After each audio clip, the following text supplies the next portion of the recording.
ভিডিওটি paramedical college দুর্গাপুরের পক্ষ থেকে বানানো হয়েছে, যেখানে আমরা জানব কিভাবে প্রতিদিনের ২৪ ঘন্টার সেরা ব্যবহার করা যায়। আপনার সময় আপনার জীবনের সবচেয়ে বড় সম্পদ, আর এই সময়কে যদি সঠিকভাবে পরিকল্পনা করা যায় তাহলে আপনার কর্মক্ষমতা এবং সফলের মাত্রা অনেক গুণ বেড়ে যাবে। আজকের পদ্ধতি এতটাই সহজ যে এটি আপনি যে কোনো দিন শুরু করতে পারবেন এবং ধীরে ধীরে এটি আপনার জীবনের অংশ হয়ে উঠবে। তাহলে চলুন শেখা শুরু করি। ১. ২৪ ঘন্টাকে ৪৮ ভাগে ভাগ করুন। প্রতিদিন আমাদের হাতেই থাকে ২৪ ঘন্টা।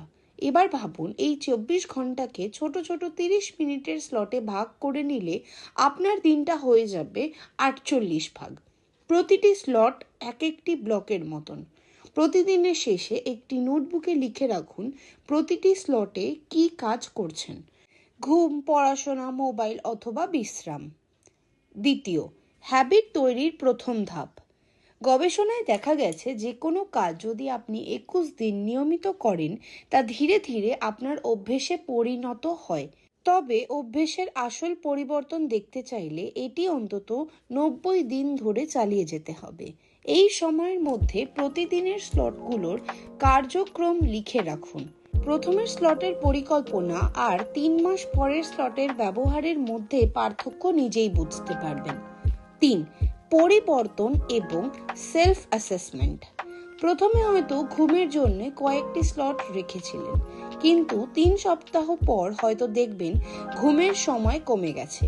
প্রথম দিন মোবাইল দেখার জন্য একটি স্লট রেখেছিলেন, আর এখন হয়তো সেটা কমিয়ে এনেছেন।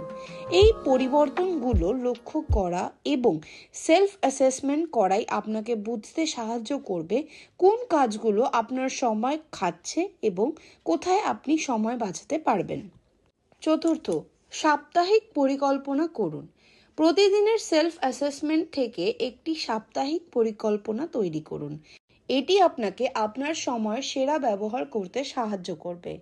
মাস শেষে এই পরিবর্তনগুলো সেলফ অ্যাসেসমেন্ট করুন এবং দেখুন আপনার কর্মক্ষমতা কতটা বেড়েছে। সময় আমাদের জীবনের সবথেকে মূল্যবান সম্পদ। এটিকে সঠিকভাবে ব্যবহারের জন্য পরিকল্পনা এবং নিয়মিত চর্চার কোনো বিকল্প নেই। দুর্গাপুর প্যারামেডিক্যালের পক্ষ থেকে এই ভিডিওটা যদি আপনার কাছে আসে তবে শেয়ার করুন, যাতে আরও মানুষ উপকৃত হতে পারে।